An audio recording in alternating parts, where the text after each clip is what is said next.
Aileleri endişelendiren Mavi Balina oyunundan sonra bir oyun için daha tehlike alarmı verildi. Çocukları kaybolmaya teşvik eden 48 saatlik zorlu görev adlı oyun Türkiye'de de hızla yayılıyor. Uzmanlar oyun bağımlılığı konusunda aileleri uyardı. Neden intiharı sürükler? Çünkü sanal gerçekten yaşanıyormuş gibi, gerçekten yaşıyormuşuz gibi.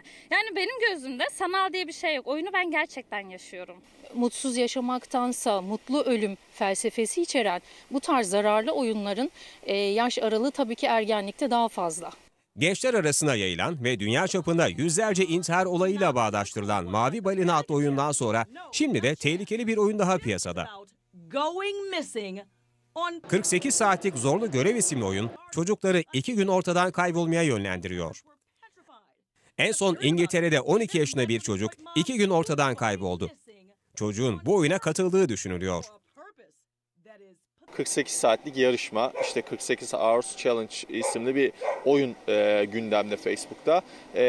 Bu oyunun amacı gençlerin, çocukların 48 saat boyunca kendilerine atanan görev gereği ortadan kaybolmaları, hiçbir şekilde görülmemeleri ve Facebook'ta da kendileriyle ilgili daha çok paylaşım yaptırarak, daha çok kendileriyle ilgili mesaj attırarak, eğer çevreniz sizle ilgili ne kadar çok kaygılanıyorsa o kadar çok puan kazanıyorsunuz. Oyunda ne kadar beğeni alırsanız o kadar puan kazanıyorsunuz.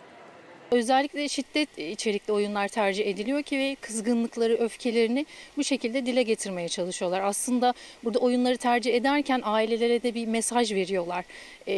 Bizim ilgiye ve sevgiye ihtiyacımız var. Lütfen bizimle ilgilenin aslında mesajı. Mavi Balina oyunu, ardından ise 48 saat duello oyunu. Böyle ultimatum oyunları gençleri, özellikle de ergen yaştaki gençleri olumsuz etkileyebiliyor, psikolojilerini bozuyor. Hatta bu oyunlar öyle seviyeye geliyor ki çocukları intihara bile sürükleyebiliyor. Uzmanların oyun bağımlısı çocuklar konusunda ailelere önerileri var. Özellikle ergen yaştaki grubun tercih etmesinin aslında en önemli nedeni aile içi iletişim yetersiz olması, aile içi paylaşımların yetersiz olması ve çocuklar bu yaşadıkları sıkıntıları, gerginlikleri, öfkeleri bir şekilde oyunlar yoluyla giderilmeye çalışılması. Ailemizin daha çok ilgilenmesi lazım gerçekten. İlgilenmedikleri için fazla kendimizi oyuna yöneltebiliyoruz. Görevler falan verildiğini, hatta intihara ya da ölüme götürdüğünü falan duyuyorum. İngiltere'de başlayıp Amerika Birleşik Devletleri'ne sıçrayan ve Türkiye'de de hızla yaygınlaşan oyunla ilgili ise aileler endişeli.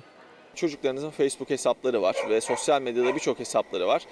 Bu çocukların uyuduğu ve bunları kullanmadığı zamanlarda bu hesaplara biraz göz atmak gerekiyor.